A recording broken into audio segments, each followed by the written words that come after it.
एवर्डन के तैरते पहाड़ों के पार चमकती क्रिस्टल घाटी बसी थी। यहाँ की नदियां तारों की रोशनी से झिलमिलाती थीं और सौम्य ड्रैगन फूलों के साथ उड़ते थे।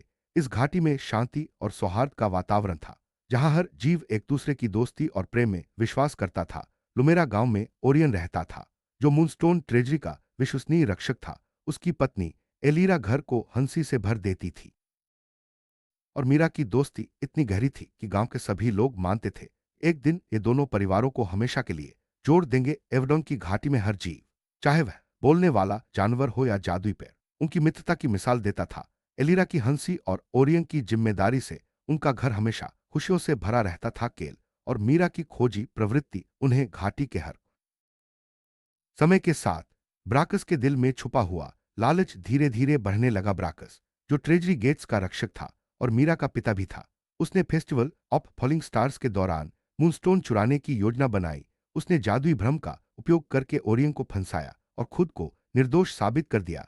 इस षड्यंत्र के कारण ओरियन को कैवर्न ऑफ फ्रोजन टाइम में भेज दिया गया, जब गुस्से और झूठी बातों से डरकर एलीरा अपने बेटे केल के साथ दूर जादुई जंगलों में चली गई। वहां उन्होंने एक साधारण जीवन शुरू किया, जहां बोलने वाले जानवर, विशाल मशरूम, चमकते झरने और बुद्धिमान पुराने पेड़ थे। केल धीरे धीरे एक साहसी युवक बन गया, जिसकी दयालुता हर जादुई जीव को आकर्षित करती थी। जंगल की शांति और प्रकृति ने उनके जीवन को नया 12 जादुई वर्षों के बाद ओरियन आखिरकार कैवर्न ऑफ फ्रोजन टाइम से बाहर आया। उसकी पुरानी दुनिया अब चमकते टावरों के नीचे दब चुकी थी और कोई भी उस परिवार को याद नहीं करता था जिसने कभी घाटी की रक्षा की थी। हर जवाब ब्राकस की ओर इशारा करता था, जो अब चांसलर बन चुका था, और उसकी मुस्कान में कई रहस्य छुपे थे।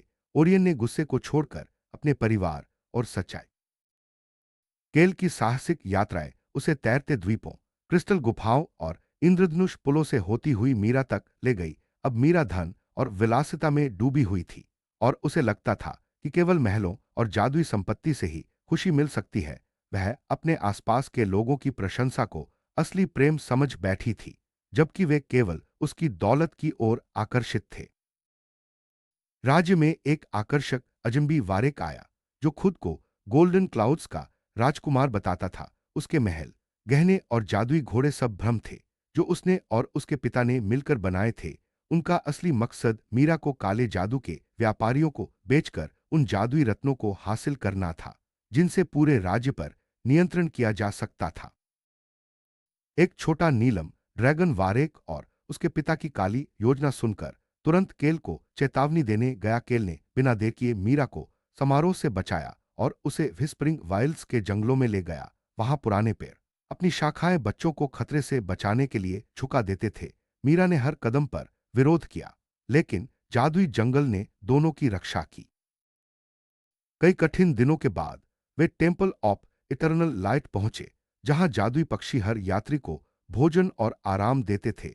एक वृद्ध यात्री ने दोनों को शांति का आशीर्वाद दिया, बिना यह जाने कि वह अपने ही बेटे को आशीर्वाद दे रहा है। इस आशीर्वाद ने मीरा के दिल में बदलाव की पहली चिंगारी जगा दी। जंगल के गांव लौटकर केल ने मीरा को सच्ची दोस्ती, हंसी और ईमानदारी से भरी साधारण जिंदगी से परिचित कराया। शुरुआत में मीरा ने सबका मजाक उड़ाया और उत्सव में परिवार को शर्मिंदा किया, लेकिन जब वह जादुई बारिश में बीमार हो गई, तब एलीरा और केल ने उसकी बिना शर्त देखभाल की। उनकी दया ने मीरा के दिल से धीरे धीरे घमंड को मिटा दिया। इसी समय ओरियन ने क्रिस्टल गुफाओं में छुपे जादुई रिकॉर्ड खोज लिए, जो साबित करते थे कि ब्राकस ने प्राचीन चोरी की थी। क्रिस्टल काउंसिल के सामने जादुई सबूतों ने हर भ्रम को तोड़ दिया। ब्राकस ने अपना अपराध कबूल किया। वारेक का झूठा राज्य धुआं बनकर गायब हो गया और चोरी हुए मूनस्टोन ने एवर्डन में फिर से उजाला ला दिया। सच्चाई सामने आने के बाद घाटी में शांति लौट आई। बदले की जगह क्षमा ने ले ली और दोस्ती ने पुराने घावों को भर दिया। बच्चों की हंसी फिर से घाटी में गूंजने लगी। सभी ने महसूस किया कि सच्चा जादू गुस्से या बदले में नहीं, बल्कि दयालुता और प्रेम में है। कई वर्षों बाद स्काई फोर्ट्रेस से मेजर चावन एक शानदार सिल्वर फिनिक्स पर सवार होकर घाटी में आए। उन्होंने बच्चों को युद्ध के लिए नहीं, बल्कि साहस, अनुशासन, टीम वर्क, दया, बचाव कौशल और निर्दोषों की रक्षा के लिए प्रशिक्षित किया। रंगीन आसमान में दोस्ताना ड्रैगन उड़ते थे और बच्चे गर्व से भविष्य के रक्षक बनकर खड़े थे। एवर्डन की घाटी में बच्चों ने साहस, अनुशासन और दयालुता के साथ मिलकर भविष्य के रक्षक बनने की शपथ ली। रंगीन आसमान में उड़ते ड्रैगन और हंसते बच्चे इस बात का प्रमाण थे कि सच्चा जादू दिल की बहादुरी और दया में है। क्रिस्टल घाटी की कहानी हमें सिखाती है कि सबसे बड़ा जादू बहादुर और दयालु दिल में होता है। परिवार, दोस्ती, क्षमा और सच्चाई की शक्ति से ही कोई भी राज्य उज्जवल बन सकता है। एवरडॉन की घाटी में बच्चों की हंसी, ड्रैगन की दोस्ती और प्रकृति की सुंदरता हमेशा बनी रहेगी।